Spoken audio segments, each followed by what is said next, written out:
তোকে বিয়ে করে তহসিলদার থেকে একেবারে স্টেট ম্যানেজার হয়ে গেছে রে। তাই বলছিলাম এই সুযোগে কিছু কিছু গয়নাগাটি গড়িয়ে নে, নিজের নামে কিছু জমি জায়গা করে নে। আজ বাদে কাল তুই সন্তানের মা হবি। এখন থেকে প্রস্তুতি না নিলে ভবিষ্যতে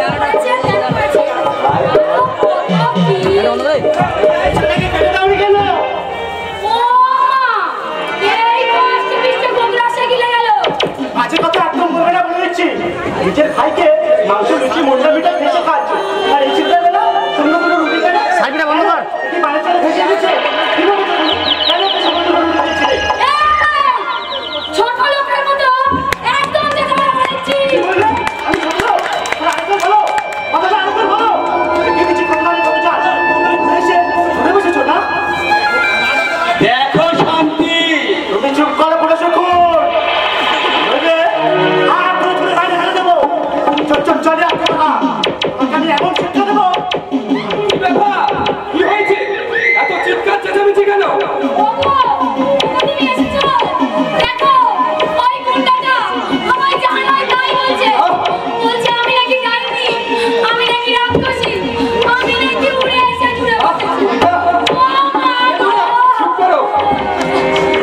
শান্তি, কি বলেছিস ওকে?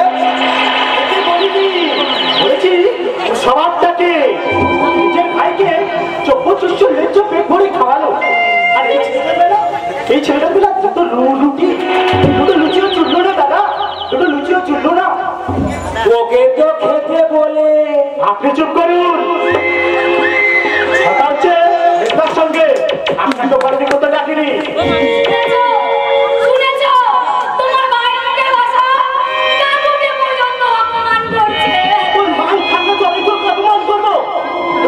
মানুষের চামড়া নেই, আছে আছে শুধু কন্ডারের চামড়া। দিয়ে মুখ ছিঁড়ে দেবো রে শোয়া। বসে বসে খেয়ে গায়ে তেল হয়েছে না? বেরো বেরো মালিক, এখনই আমার বাড়ি থেকে বেরিয়ে যাবি। যা, কোনো কথা নয়। বেইমানের স্থান আমার বাড়িতে হবে না। বর্ষে তো দিয়ে অনেক ঢেলেছি, আর ঢালতে আমি রাজি নই। যা, যেখানে খুশি বেরিয়ে পড়। আহা, শুধু শুধু মাথা গরম করছিস। তোমাকে আমি সাবধান করে দিচ্ছি দাদা, আমাদের কথায় তুমি নাক গলাতে আসবে না, তাহলে কিন্তু ভালো হবে না বলে দিচ্ছি। আজ নয়, 2 মাস ধরে আমি লক্ষ্য করছি কথায় কথায় মেজে বউকে ধমকাচ্ছে। কেন? ও কি রোজগারে খায়? কাকাবাবু তো বৃদ্ধ মানুষ, তাকেও পর্যন্ত অপমান করবে। এত বড় বুকের পাটা ওর। এখানে থাকতে হলে ওই মেজে বউমার হুকুম মেনেই চলতে হবে। না মেজদা, তোমার বইয়ের গোলাম হয়ে থাকা প্রবৃত্তি আমার নেই। আরে না পারো, দরজা তো খোলাই রয়েছে। যাও না, সেখানে খুশি বেরিয়ে পড়ো। তাই যাচ্ছি মেজদা, তাই যাচ্ছি। আমাকে অনেকদিন আগেই যাওয়া উচিত ছিল। বিয়ে করে যে তোমার মতিগতি এইভাবে বদলে যাবে আমি স্বপ্ন ভাবতে পারিনি মেজদা, আমি স্বপ্ন ভাবতে পারিনি। আমি চলেই যাচ্ছি মেজদা, আমি চলেই যাচ্ছি। ছোটকা, আমাকে ফেলে দিবি যেও না ছোটকা।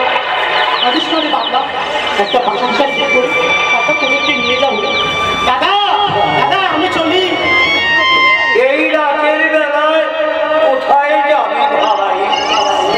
ওরা আমাকে ঘর থেকে তাড়িয়ে দিল দাদা, ঘর থেকে তাড়িয়ে, কিন্তু গাছগুলো তো আর কেড়ে নিতে পারবে না। হাজার হাজার ভিখারি ভাই ফুটপাতে শুয়ে থাকে, আমি না তাদের সঙ্গে থাকলাম, আমি না তাদের সঙ্গে থাকলাম, আমি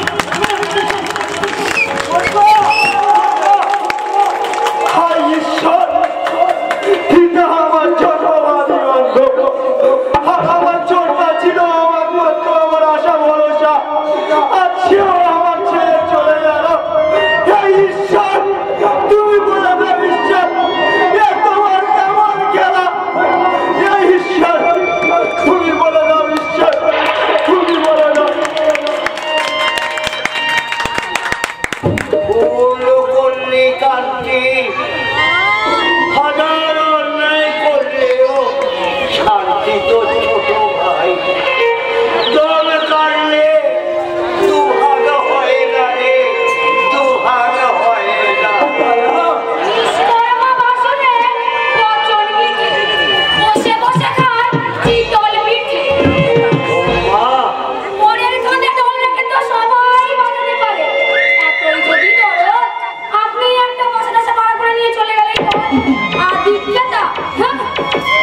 শুনতে পাচ্ছি কিন্তু কিন্তু কেন যে এমন হলো কেন তো আমি কোনো পাপ করিনি তাহলে কেন এই জীবন যন্ত্রণা বলে দাও সৃষ্টিকর্তা এই জীবন যন্ত্রণায় কেন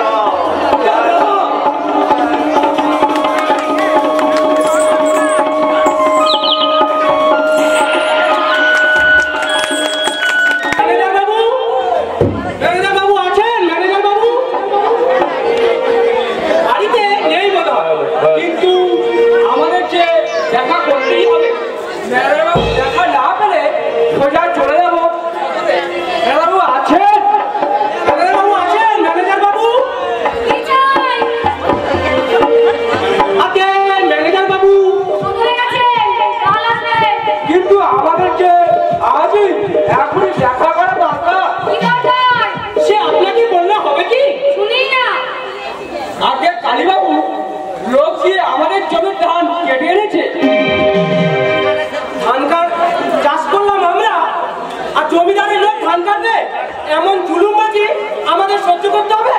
চুপ করো, ধান কেটে এনেছে ঠিক করেছে, 3-4 বছর খাজনা বাকি তাদের আবার বড় বড় কথা, দরকার হলে জরু গরু বিক্রি করে দেবে। ভুলে যাবেন না মা লক্ষ্মী, 20 বছরের চাষি আর আজকের চাষি এক নয়। আর কি বলছিলেন? জরু গরুর উপরে হাত দিতে হলে হাত মুচিয়ে ভেঙে দেবো, যদি তা না পারি আমার নাম রমজান নয়।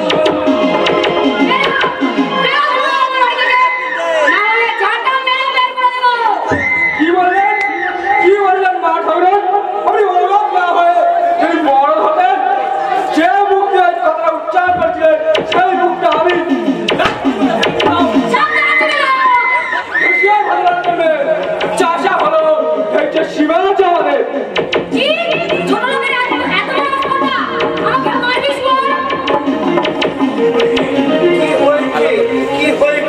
এত চিৎকার চেঁচামেচি কিসে?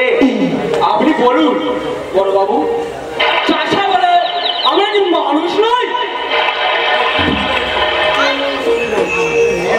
মেয়ে ছেলে হয়ে আমাদের যা তা বলবে। আসুক বাবু বাড়িতে, কুকুরকে কি করে শাস্তি করতে হয় দেখতে পারি। এই অপমানের সচেতন আমি নিতে পারি, তাহলে আমার বাবার নাম মহাদেব চক্রবর্তী নয়। কি হয়েছে ভাই? আমাদের 2 বছরের খাজনা বাকি। জমিদার বাবু ছেলে বলে গেলেন তোমরা ধান খাবারে তুলে আমার খাজনা মিটিয়ে দিও। তারপর কালীবাবু কত অসুধি গিয়ে বললে মাথা পিছু 5 টাকা করে প্রণামী দিতে হবে, নয়তো খাজনা পরিশোধ করতে হবে। আপনি বলুন বাবু, ধান খাবারে না উঠলে আমরা খাজনা দেবো কি উপায়ে? গতকাল উনি লোকজন নিয়ে গিয়ে আমাদের জমির ধান কেটে এনেছে। চাষ তো ভালো যে আমি বাড়িতে ছিলাম না। ঝগড়া বিবাদ না করে ঝগড়া আমরা করতে চাই না বাবু, ঝগড়া আমরা করতে চাই না। আমাদের ধান মাথায় করে বয়ে দিয়ে আসুক, আমরা একটা কথাও বলবো না বাবু, আমরা একটা কথাও বলবো না। তা যদি না হয় ওই কালীর চক্রবর্তীকে আমরা সঙ্গে ছাড়বো না। যদি আর বিচার করেন তো ভালো, নয়তো ধান কাটার বদলা আমরা নেব। বদলা নেবি রে বেটা, মুখ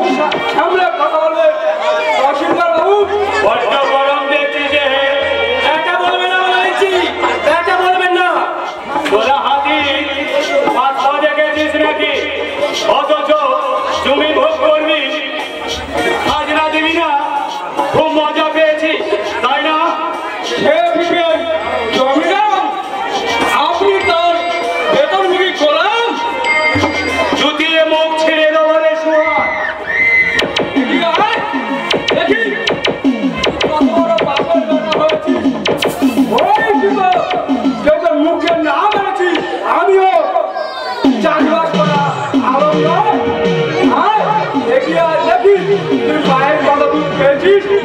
তবে রে শুয়োরের বাচ্চা, চলে।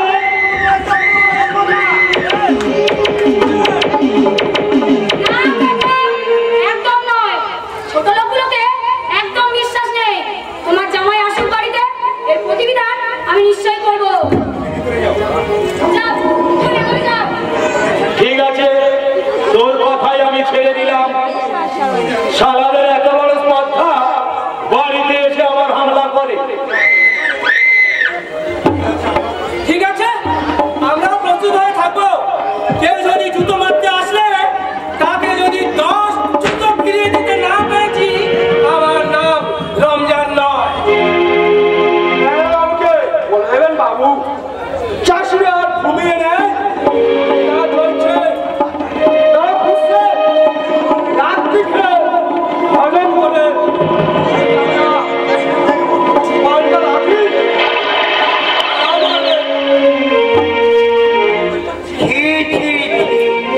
এসব কি দেখছি? যত সব মানুষ পোষা আছে, কুকুর পোষা ঢের ভালো। বৌমা কি করতে চাও তুমি? বুঝিয়েও যারা না বোঝার ভান করে, হয় তারা ভণ্ড, না হয় তারা মিথ্যাবাদী। গুন্ডাগুলো যখন কাকুকে মারতে এলো, আমি না এসে বললে, কাকু তো মেরেই বসতো। কুকুর হলে অন্তত ঘেউ ঘেউ তো করতো, আর দিচ্ছে তা। হ্যাঁ,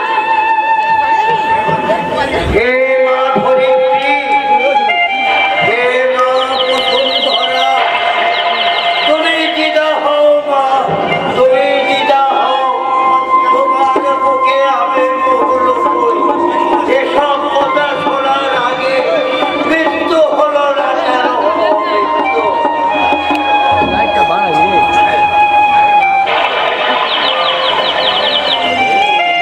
বাপি, দেখি বাপি, তুমি কাঁদছো বাপি? নাই, কেঁদে কি হবে? কার কাছে কাঁদবো? এই চলতে দেবে আমার কান্নার দাম দেবে না। আজ আমি নিঃস্ব, আমি রিক্ত, আমি সর্বহারা।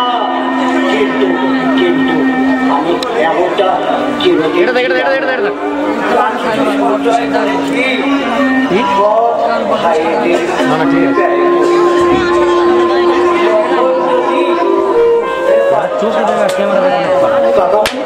শহরে চলে গিয়েছে বাপি। চলো না বাপি, আমরা কোথায় চলে যাই বাপি? চলো না। কোথায় যাব? কে আমাদের আশ্রয় দেবে? ওরা ওরা ওরা ওরা বাজি মারো আর ছটাই মারো, এখানে তারা কোথাও কোথাও। তুই যদি একটু একটু কাকামণি তো শহরে চলে গিয়েছে বাপি। চলো না বাপি, আমরাও কাকামণির কাছে চলে যাই বাপি। চলো না বাপি। যদি না আমরা শান্তিকে খুঁজে পাই, নিশ্চয় পাবো বাপি। রোজ রোজ যেভাবে গালাগাল খাওয়াচ্ছে, না হয় আমরা উপোস করে মরবো বাপি, না হয় আমরা উপোস করে মরবো। চলো বাপি, আমরা চলে যাই বাপি, চলো। বেশ, বলছিস যখন তাই কর। এ বাড়ির উপরে আর আমার কোনো মায়া নেই। পিতামহের বিজে ছেড়ে বাড়াবাড়িতে থেকে কি হবে? চল চল। বাইরে কিন্তু বাপি অনেক মেঘ করেছে, হয়তো ঝড় উঠবে।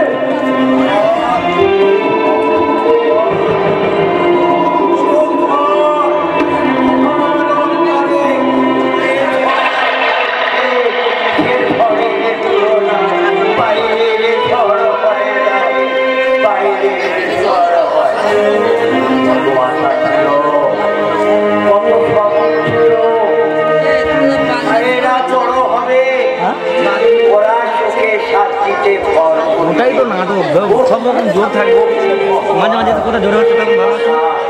আশা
ধানের কিস্তির এখন অনেক বাকি, পরে গেলেও চলবে।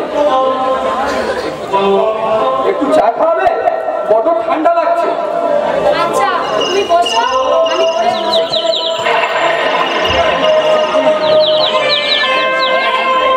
জানো আজ বাড়িতে পুরো যাচ্ছিলাম। পুরোপুরি মানে শান্তি? না, শান্তি নয়, দুটো সন্ধ্যামাটা খোলা। 200-300 লোক নিয়ে বাড়িতে চলে গেছে। আমার দাদার সামনে আমার জানা তাই বলে অপমান করলো। কবিতা কাকু কাকিমা এসে বললে, "একা মেয়ে ছেলে রে, জানা তাই বলছি। সবাই নাম যান, ওদের বলে মা করলে, আমি কেন?" কাকুর কথা আর 8 ঘন্টা উঠবো না। কে কে চলে এলো? নাম কি তার? ওই আলো নাকি? ওরের বাচ্চাদের তেল হয়েছে দেখছি। আচ্ছা তেল আমি মেরে দিচ্ছি। অরুণবাবু স্কুলটা করে দিয়ে গেছে, তাই তাই বেটারা ধরাকে সমাধান করছে। দেখাচ্ছি মজা। ওদের ভিড়ে যদি না কুড়া চড়িয়েছি, আমার নামই নয়। হ্যাঁ, তুমি দাদার কথা কি যেন বলছিলে? আমার দাদা আর ওদের উস্কে দিলে, বলে মর মর ওটাকে, ওরা শেষ করে দিলে। ভাবতে পারছো তুমি? আমার খাবে, আমার করবে, আর আমাকে অপমান করবে। দাদা কোথায়? দাদা দাদা ওসব নিয়ে আর মাথা গরম করতে হবে না। না, আজ একটা হেস্ত করেই ছাড়বো। বাইরের সন্ধ্যাগুন্ডা বাড়িতে এসে হামলা করবে আর বাড়িতে থেকেও কোনো প্রতিবাদ করবে না, তাহলে তাহলে সে মানুষকে হাত কাপড় দিয়ে পুষে লাভ কি হবে?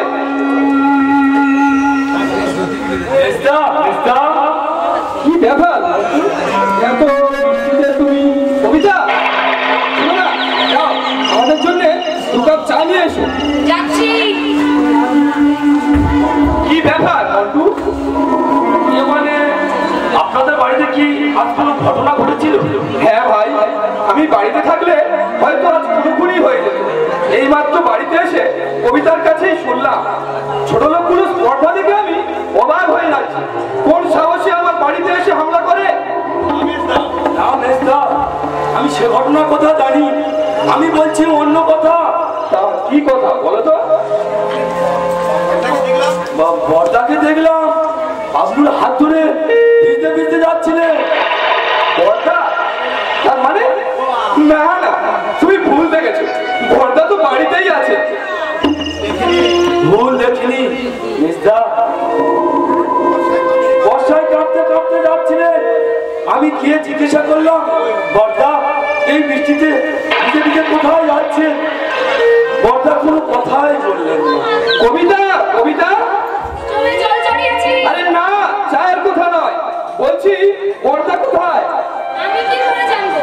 কেন ঘরে নেই তারা? তোমরা বাড়িতে বসে কি যে করো না, আমি কিছুই বুঝি না। অন্ধ মানুষটা বাচ্চা ছেলেটার হাত ধরে বাড়ি থেকে বেরিয়ে গেল, অথচ তোমাদের নজরেও পড়লো না। ও মা, কখন বেরিয়ে গেল? হয়তো বৃষ্টি নামার পূর্বেই বেরিয়েছে। সর্বনাশ! তোমার কাছে একদম বিশ্বাস নেই। সকাল থেকে আমার আলমারিটা খোলা পড়ে আছে। আমার টাকা পয়সা সব চুরি করে নিয়ে চলে যায়নি তো? আমি যাই। ছি, মেজদা, বাবলু সম্বন্ধে আপনার স্ত্রী যে উক্তিটা করলেন সেটা বাঞ্ছনীয় নয়। অবন্তী মুখার্জি আপনার সহোদর ভাই ঠিকই, আপনার চেয়ে তাকে আমরা বেশি চিনি। উনি না খেয়ে উপোস করেই মরবে, যেমন চুরি করবে না। মেজদা, কি মুশকিল যে মানে আমি মৌনভাবে সমর্থন করলেন স্ত্রীকে, নইলে স্ত্রীর কথার প্রতিবাদ করতেন আপনি। মেজদা, বিয়ে করলে কি মানুষ বদলে যায়? নইলে যে ভাই আপনাকে মানুষ করলেন আজ তার এতটুকু কর্তব্য নেই আপনার। মেজদা, ছি, ছি, ছি, ছি, ছি। যা ভেবে যাই। টাকা রাখা ছিল, একটা টাকাও নেই। নিশ্চয়ই তোমার সন্তান। এক হাত ঝড়ে মুন্ডু ঘুরিয়ে দেবো না শয়তানি। এর যদি অবস্থা মুখে উচ্চারণ করতে শুনি তো জ্যান্ত মাটিতে পুঁতে রেখে দেবো। ও মা গো! ও মা!